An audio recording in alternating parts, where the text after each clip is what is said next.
Hi everyone, it's Suey here. This month we are celebrating YAUGUST, which is where we are highlighting and featuring YA books, trying to read all the YA we can. Maria Andrea from Books and Bocadillos has figured out a fun game where each book can correlate to like a card in a deck of cards, and we can try to make a poker hand out of the books we read. So if you are just joining us with that event, please make sure you go and check out a video that she and I did where we introduced this whole event and explain that. But today I'm going to be talking about YA books that have been adapted into movies or series, and some of my favorites. And I know that Maria Andrea is going to be doing this too. She might have put hers up last week, so you can go see what she's talked about. At this point of this filming, I don't know what she's going to talk about, so I don't know if we have doubled up on some of the things we're talking about, but if we have, it's okay.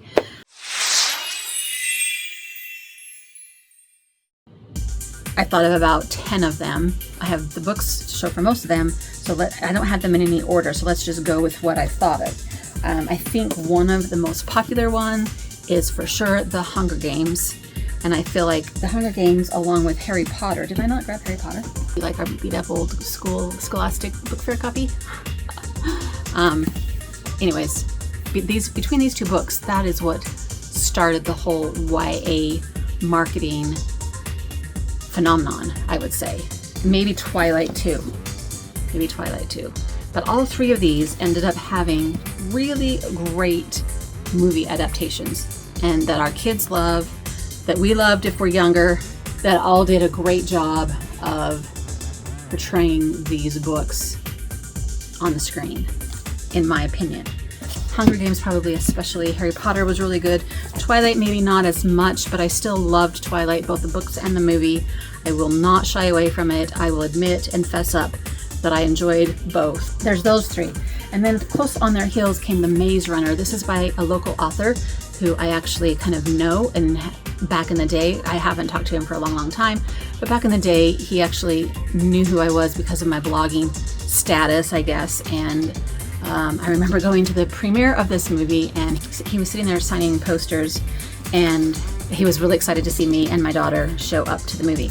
But I think that this movie adaptation for this book is really good. Amazing music, great actors. Yeah, it turned out really good. Way to go, guys. Another favorite, a little bit older, is The Princess Diaries. I loved this book. If I remember right, I might have seen the movie first with this one, but I'm not sure. Maybe I did read the book first. But I went on to read the whole series.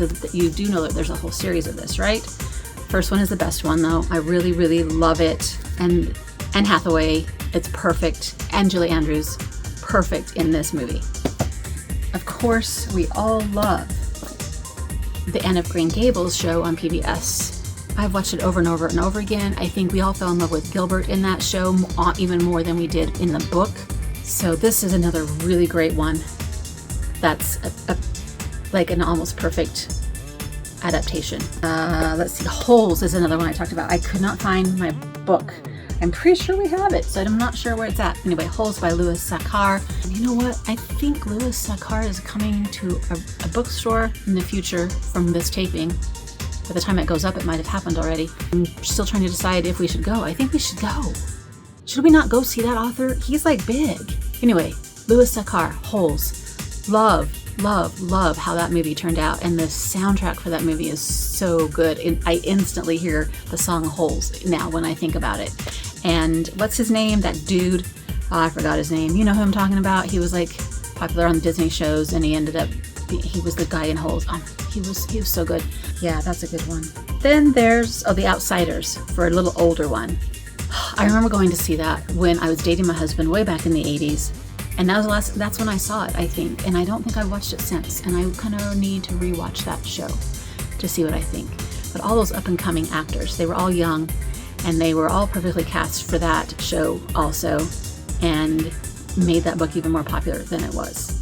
What have I not mentioned? Sisterhood of the Traveling Pants. I thought I had that book on my shelf, but I can't find it either, so maybe I don't.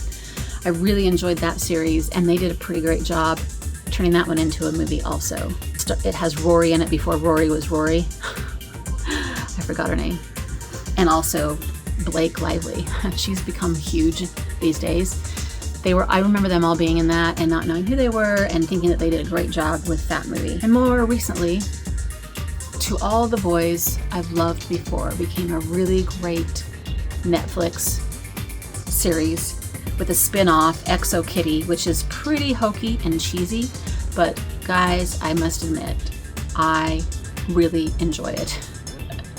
Probably a little bit because of the Korean crossover, but it's so cheesy, but it's so fun at the same time, and I end up laughing out loud so much. That's Exo Kitty. To All the Boys I've Loved Before.